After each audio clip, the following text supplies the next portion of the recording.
Olá pessoal, estamos aqui para estudar, dar continuidade ao curso da série de André Luiz, Obreiros da Vida Eterna e Libertação, por onde escolhemos o livro Libertação para estudarmos primeiro. Então, diante aí da pandemia que se estende, estaremos estudando via internet durante um curto período de tempo, se Deus quiser, e logo estaremos todos juntos estudando novamente aí de corpo presente.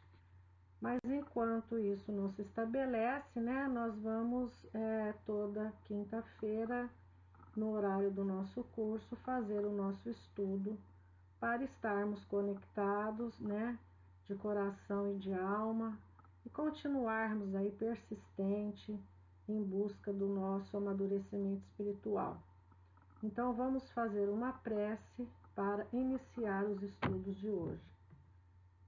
Rogamos a Deus nosso Pai, ao Mestre Jesus, a Joana, mentora da casa, que possam estar conosco sempre, inspirando os nossos corações nos estudos, nas buscas de iluminação, na busca do autoconhecimento, e que possamos, Senhor, de nossa parte também, buscar verdadeiramente a luz, a paz, que possamos, Senhor, de nossa parte, fazermos tudo o que estiver ao nosso alcance na construção de um mundo melhor. E rogamos, Pai amado, que nos assista e nos inspire nesta tarde de estudos, para que possamos ampliar as nossas consciências no entendimento profundo das páginas que serão estudadas.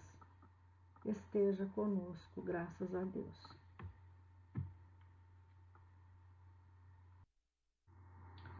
O capítulo de hoje, então, é o capítulo 4 e o título Numa Cidade Estranha.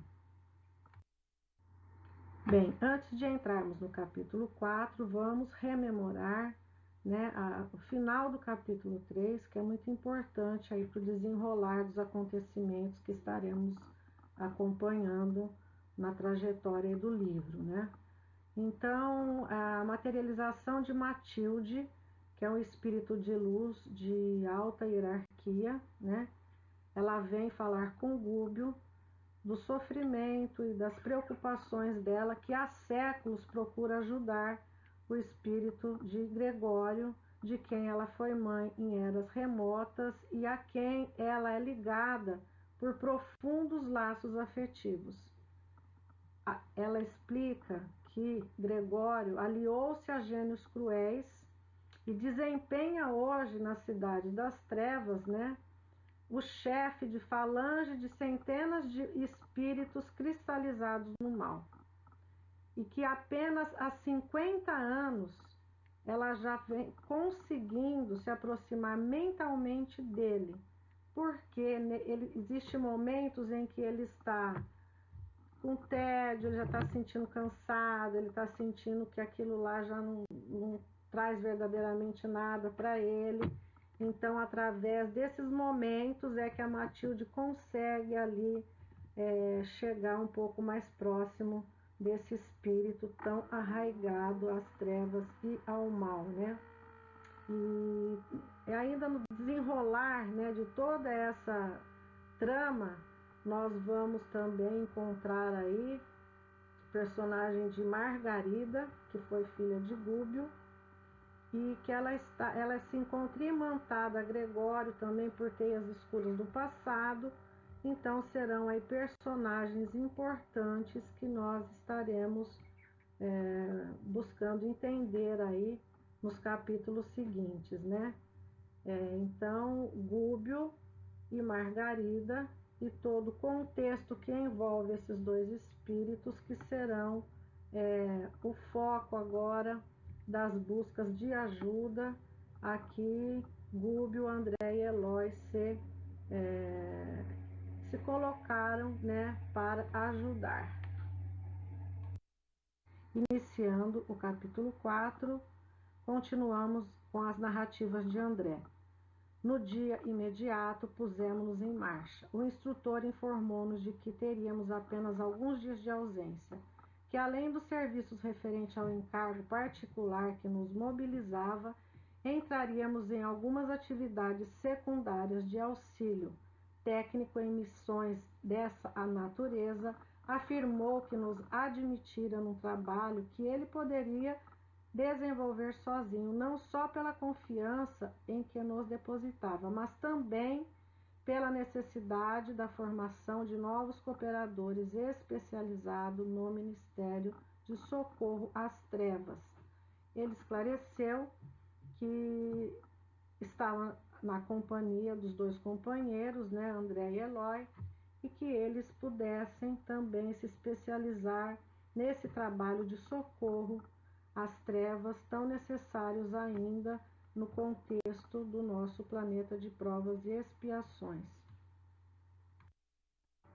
Após travessia de várias regiões em descida, com escalas por diversos postos e instituições socorristas, penetramos vasto domínio de sombras. A claridade solar jazia diferenciada, fumo cinzento cobria o céu em toda a sua extensão. A volitação fácil se fizer impossível e a vegetação exibia aspecto sinistro e angustiado. Então André narrando, né, que quanto mais eles adentravam para essa cidade onde eles se dirigiam, o aspecto, né, ia se tornando muito angustiante. Tudo que eles estavam vendo, as árvores, né, as aves agorentas, a volitação, que para eles era uma coisa fácil, se tornou impossível, né? Só para a gente rememorar, a volitação é o efeito da vontade do espírito de se locomover no espaço, utilizando seus próprios recursos orgânicos, morais e intelectuais. Quer dizer, eles já tinham adquirido essa capacidade, né, num nível bacana, só que eles não conseguiam ali exercer pela densidade, pelo peso, né, daquela atmosfera em que eles estavam adentrando nessa cidade. Ele até compara essa cidade, esse local, nesse caminho que eles estavam fazendo, ao inferno, né, que nos traz Alighieri no poema imortal Selva Escura, né, aquela coisa horrenda, né, que ele transmite para a gente através aí dos poemas e que foram já pintados em quadros, enfim. Então ele, né, André e Eloy estavam muito assustados com tudo que eles estavam vendo e preocupados. De quando em quando, grupos hostis de entidades espirituais em desequilíbrio nos defrontavam, seguindo adiante indiferentes, incapazes de registrar-nos a presença. Apresentavam-se em trajes bizonhos e conduziam apetrechos de lutar e ferir. Então André continua narrando para a gente, né, o tipo de criaturas que eles encontraram, que eles estavam ali presenciando, mas que essas criaturas não conseguiam registrar a presença deles. E aí Gúbio vem numa explicação de que eles vão ter que se revestir, né, da roupagem vibratória ali do local, para que eles possam ser vistos e percebidos e possam realizar a tarefa a que eles se propuseram. Gúbio explica, né, a André e Eloy que no momento oportuno eles estariam recuperando a roupagem luminescente já conquistadas de acordo com o nível evolutivo em que eles estagiavam, né? E André continua a dizer para a gente, né, que eles passaram a inalar substâncias espessas que pairavam em derredor como se o ar fosse constituído de fluidos viscosos. Eloy estirou-se ofegante, não obstante experimentar, por minha vez, asfixiante opressão, padronizar a atitude pela conduta do instrutor, que tolerava a metamorfose silenciosa e palidíssima. Então, ele narra que eles estavam sofrendo uma metamorfose para a indumentária, né, que eles estariam revestidos ali naquele plano. Então ele vai dizer aqui para a gente que ele, nem um minuto, ele perdeu a individualidade, a capacidade de reflexão, mas que ele se sentia como se estivesse de novo no corpo de carne, no corpo mais pesado, como se fosse uma armadura que eles estavam vestindo. E Gúbio segue, né? Prossigamos doravante, seremos auxiliares anônimos, não nos convém por enquanto a identificação pessoal. Nesta cidade sombria trabalham inúmeros companheiros do bem nas condições em que nos achamos, explicando ainda que eles não eram únicos e que muitos trabalhadores do bem ali estavam também já revestidos e por isso eles não eram reconhecidos, mas todos trabalhando em auxílio daquelas almas sofredoras. Pessoal, nosso tempo é curto, então muitas vezes não dá para ler todo o slide, a gente vai falando, passando, né? E qualquer dúvida depois vocês anotam e a gente tenta esclarecer. Então, o Gúbio ele informa, né, a eles que ali existe uma hierarquia e que a mente poderosa daquele local, né, se intitula como grande juiz e que ele tem por assistentes políticos e religiosos, né? São mentes aí brilhantes voltadas para o mal que ficam senhoreando milhares de outras mentes, né, distraídas, preguiçosas, delinquentes e enfermiças, formando grandes exércitos para que fiquem depois sob o domínio deles, né? Fazendo tudo que eles querem que faça e espalhando, né, tanto sofrimento, tanta dor, cobranças, vinganças, enfim. São espíritos que ficam trabalhando efetivamente pelo mal e para o mal, né? E Eloy pergunta, apavorado, né? Por que Deus permite semelhante absurdo? E Eloy, pelas mesmas razões educativas através das quais não aniquila uma nação humana quando desvairada pela sede de dominação, desencadeia guerras cruentas e destruidoras, mas a entrega à expiação dos próprios crimes e o infortúnio de si mesmo para que aprenda a integrar-se na ordem eterna que preside a vida universal. Então é o que a gente já falou também, né, nos capítulos passados. Cada um vai sentar no trono que desenhou para si. Então é o livre-arbítrio e as escolhas, né? Deus não aniquila, nem tira, nem põe. Ele simplesmente oferece-nos a oportunidade, mas a escolha é de cada um. E ainda ele fala aqui mais abaixo, né, que os homens maus, né, punem os maus. E essa é a ordem. E os homens bons também, Deus nos apresenta, que santificam e dignificam a sua doutrina, a sua lei, os seus ensinamentos. Então, por isso ainda existe tanta maldade. Às vezes a gente se pergunta por que Deus permite isso, né? Não é Ele que permite, é nós que buscamos isso. E existem criaturas ainda muito perversas que são instrumento para o aprendizado, né? Mas também existem homens santos que são aqueles também que nos levantam, que nos erguem, que nos trazem tantos ensinamentos e nos fortalecem aí diante de tantos desafios. Rubio continua: em qualquer constrangimento íntimo, não se esqueçam da prece.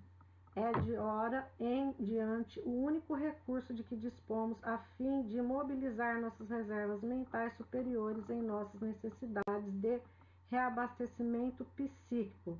Tenhamos calma e energia, doçura e resistência de ânimo voltada para o Cristo. Lembremos-nos de que aceitamos o encargo desta hora não para justiçar, e sim para educar e servir. Então, ele está esclarecendo, né, que eles precisam estar fortalecidos na oração, se reabastecendo psiquicamente, porque o trabalho deles ali não é julgar, é sim educar e servir, para que eles não se envolvam em vibrações diante de qualquer situação que se apresenta. E André aqui vem narrar para a gente, né, que à medida que eles adentravam, né, aquela cidade, rostos horrendos contemplavam mutilados, aleijados, era uma multidão deformada, de miserável aspecto. André questiona: por que tão extensa comunidade de sofredores, né? Que causas eram aquelas, né, que impunham tão a decadência da forma daqueles espíritos, né? E Gubbio explica que depois da morte encontra inimigos no medo e na vergonha de si mesmo. Nada se perde nas nossas ações, palavras e pensamentos. Então, fica bem claro que aquelas formas foram desenhadas pelas próprias ações, atitudes, né, e pensamentos daqueles espíritos que se encontravam desfigurados por conta das suas próprias escolhas. E aí Gubbio ainda diz que o registro da nossa vida opera-se em duas fases distintas, perseverando no exterior através dos efeitos de nossa atuação em criaturas, situações e coisas, e no perispírito em nós mesmos, nos arquivos da própria consciência, que recolhe matematicamente todos os resultados de nossos esforços, no bem ou no mal, ao interior dela própria. Então, quer dizer, os nossos registros, eles operam de duas formas distintas, né? Eles vão perseverar atingindo pessoas, coisas e situações, e vão também continuar registrado no nosso perispírito matematicamente, né, somando as nossas atitudes, as nossas escolhas e os nossos pensamentos, né, que o espírito em qualquer parte move-se no centro das criações que desenvolveu. Então, cada um vai caminhar, né, e vai viver dentro das próprias criações, e que aquelas entidades, aqueles espíritos, né, eles próprios escolheram, né, por equívoco, por engano, por afeição, né, enfim, cada um tem o seu motivo. Eles escolheram aquelas formas, escolheram estar vivendo por enquanto naquela situação. E Gubbio fala ainda que o perispírito ele vai refletir sua viciação ou qualidades em virtude dos tecidos rarefeitos de que se constitui. Então, o perispírito, né, da gente ele é um tecido muito rarefeito, né? A gente sabe que de uma matéria muito mais sutil. Então, ele reflete todas as nossas qualidades, viciações, virtudes, enfim, tudo o que nós desenvolvemos, né, durante a encarnação, durante as encarnações, é o que vai desenhando o nosso perispírito, a nossa aura, a nossa situação vibracional. O diálogo continua e Gubbio, mais uma vez, ele esclarece que os filhos, né, do mal, né, eles temem os filhos da luz, né, porque eles seriam, as mazelas que eles carregam, né, seriam prontamente identificadas pelos espíritos de luz. Que as almas decaídas e revoltadas contra os deveres no serviço de sublimação alinham-se umas às outras através de organizações em lamentáveis pendores que lhes são peculiares, investigados por inteligências vigorosas e cruéis. E aí André questiona: não há recursos de soerguer semelhantes comunidades? Aí Gubbio também, né, a mesma lei de esforço próprio funciona igualmente aqui. Não falta um apelo santificante de cima, contudo, a ausência da íntima adesão dos interessados ao ideal da melhoria própria é impraticável qualquer iniciativa legítima em matéria de reajustamento geral. Então, as mentes continuam ainda buscando aquelas situações, consciente ou não, né? Mas eles buscam ainda aquelas situações. Então, aqui ele termina, né, essa fala dizendo para a gente que não seria justo seja arrebatado por imposição a regiões superiores que eles mesmos, por enquanto, não desejam. né? Então é um desejo deles. E a gente sabe que se a pessoa vai ainda contra a vontade, sem entender, sem experienciar situações, não vai ficar, não quer ir, né? Querem continuar ainda arraigado a esse sistema ainda em que eles se mantêm entrelaçados. Guarda as perguntas intempestivas no momento. Estamos numa colônia purgatorial, de vasta expressão. Milhares de criaturas utilizadas nos serviços mais rudes da natureza movimentam-se nesses sítios em posição infraterrestre. A ignorância, por ora, não lhes confere a glória da responsabilidade. Então, mais uma vez, o Gubbio vem aqui nos dizer, né, que esses espíritos estão ali numa condição praticamente infraterrestre, né, de comando, né, das mentes mais inteligentes que se fortalecem ali dos desequilíbrios de cada um, porque quando nós estamos, né, desencarnados, as paixões se revelam, né, com mais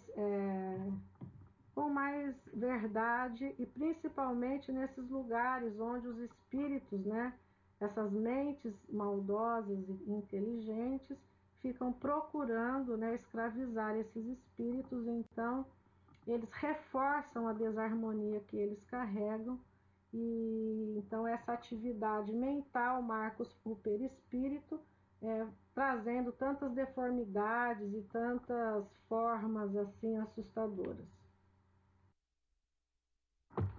E por que, em geral, tanta ociosidade neste plano? E Gubbio responde, né, que quase todas as almas humanas situadas nessas furnas sugam as energias dos encarnados e lhes vampirizam a vida, qual se fossem lampreiras insaciáveis no oceano do oxigênio terrestre. Né? Então, assim, as almas ficam ligadas, né, emantadas, né, aos encarnados, às mentes humanas, tentando vivenciar todos os prazeres que aqui buscam, né, dos vícios, do sexo desvairado, né, das alucinações, enfim, de tantas outras questões aí que nos levam ao desequilíbrio. E daí, por isso é que existe o desespero, né, desses espíritos do mundo, para que continue o quê? A inércia, né? A aversão ao progresso espiritual, ao avanço, à santificação, porque quanto mais mentes voltadas para o desequilíbrio, para as alucinações, para a busca desse sentido material, né, de viver, né, essas sensações da matéria, mas eles têm aonde se apegarem para continuar alimentando aí as questões aí que eles têm a desenvolver, né? As bases econômicas de toda essa gente residem ainda na esfera dos homens comuns e por isso perseveram apaixonadamente o sistema de furto psíquico dentro da qual se sustentam junto à comunidade da Terra. Então ficou bem claro, né? É um sistema de furto psíquico, né? A ligação, né, entre essas mentes para que eles continuem ainda se sustentando e junto às comunidades da Terra, né? E continuem aí a governar, né, muitas mentes encarnadas e desencarnadas. Continua André. A essa altura, defrontamos acidentes no solo que o instrutor nos levou a atravessar. Então, aí ele vem falar para a gente, né, que eles, de repente, se defrontaram com um pequeno planalto que se descortinava, né, aos olhos, assim, espantados, né, porque alterou totalmente aquela paisagem que eles vinham presenciando, né. De repente, eles viram palácios estranhos, revestidos de uma claridade abraseada, semelhante à auréola do aço incandescente, praças, né, cheias, e carros soberbos puxados por escravos de animais. Quer dizer, era uma paisagem totalmente diferente daquele caminho que eles vieram fazendo. e de repente eles olham assim, existe um edifício, né, que se destaca como se fosse uma fortaleza, com todas as características de um templo, e o Gubbio esclarece que aquilo ali, né, seria uma casa destinada a espetáculos de culto externo. Então, o André continua aqui sua narrativa, né, que enquanto eles estavam, né, admirando aquele suntuoso casario em contraste chocante com o vasto reino de miséria que eles atravessaram, alguém se aproximou e os interpelou, descortês. Que fazem? Era um homem alto, narigudo e olhos felinos. Procuramos o sacerdote Gregório, a quem estamos recomendados, disse Gubbio. O estranho pôs-se à frente, determinou-lhe acompanhássemos as passadas em silêncio e guiou-nos a um casarão de feio aspecto. E disse, é aqui, em tom seco, e em seguida nos apresentou um homem maduro, envolvido em longa e complicada túnica, e retira-se. Gregório não nos recebeu hospitaleiramente. Fitou em Gubbio os olhos desconfiados de fera, surpreendido interrogou: vieram da crosta há muito tempo? Sim, e temos necessidade de auxílio, respondeu Gubbio. Já foram examinados? Inquiriu o sacerdote. Não, não fomos examinados, respondeu Gubbio. E quem os enviou? Questionou Gregório. Certa mensageira de nome Matilde, disse Gubbio. O anfitrião estremeceu, mas observou implacável. Não sei quem seja, todavia podem entrar. Tenho serviços nos ministérios e não posso ouvi-los agora. Amanhã, porém, ao anoitecer, serão levados aos setores de seleção antes de admitidos ao meu serviço. Fez-se um silêncio, nem mais uma palavra, e André continua. Entregues a um servidor de fisionomia desagradável, demandamos porão escuro e confesso que acompanhei Gubbio e Eloy, de alma conturbada, por receio absorvente e indefinível. E finaliza aqui, né, o capítulo 4, onde nós conhecemos aí, né, parte das cidades trevosas, onde André apresenta para a gente, né, toda a complexidade e estrutura dessas cidades formadas por falanges que trabalham completamente envolvidas no mal, completamente envolvidas num sentido de desequilíbrio e de oportunidades egoístas, enfim, de todo um sistema formado, né, por inteligências maiores que submetem, né, milhares de espíritos a essa situação, mas que esses espíritos também estão nessa situação por escolha, né, por escolhas que foram feitas aí durante as encarnações, durante as vidas, as reencarnações, enfim. E também agora no final do capítulo, né, é apresentado para a gente aí o Gregório, que tem um papel fundamental aí agora no decorrer do livro. Então encerramos aqui a nossa aula. Vamos fazer a prece, agradecendo aí a compreensão de todos.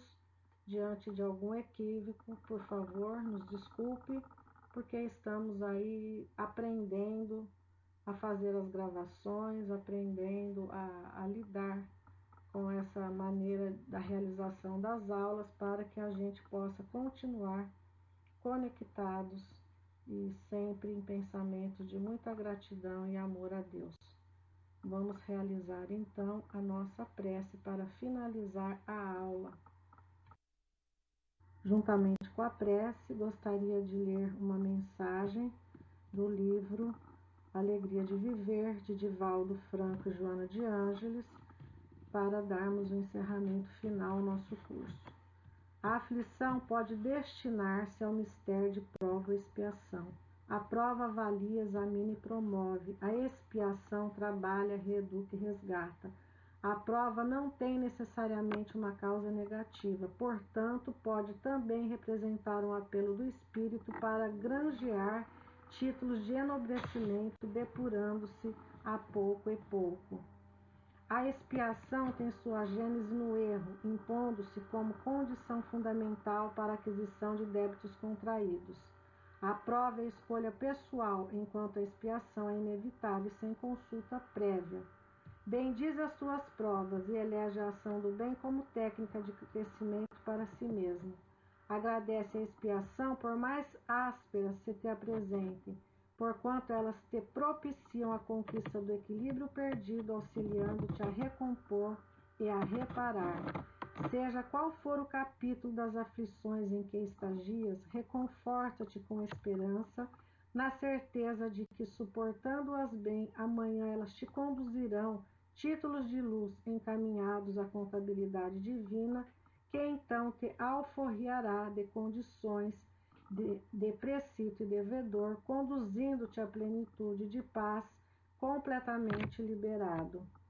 E assim, gratos por tanto aprendizado, gratos pelas mensagens trazidas por irmãos tão dedicados e abnegados a Jesus, encerramos o nosso curso agradecendo as oportunidades de estudo, agradecendo a Deus e por todas as condições a que estamos expostos e oportunidades, e rogando a sua misericórdia, rogando que os falangeiros de amor, com a permissão do nosso Deus maior, possam estar trabalhando incansavelmente, Senhor, neste momento que atravessamos no planeta diante de tantas dificuldades. Rogamos, Senhor, aos governantes desses países todos, que possam, Senhor, se conectar contigo, elevar o pensamento, ouvir-lhes as intuições e assim conduzir todos os fatos da melhor maneira possível. Senhor Jesus, encerramos o culto, encerramos os estudos, encerramos a aula, em nome de Deus, agradecendo infinitamente a oportunidade. Graças a Deus.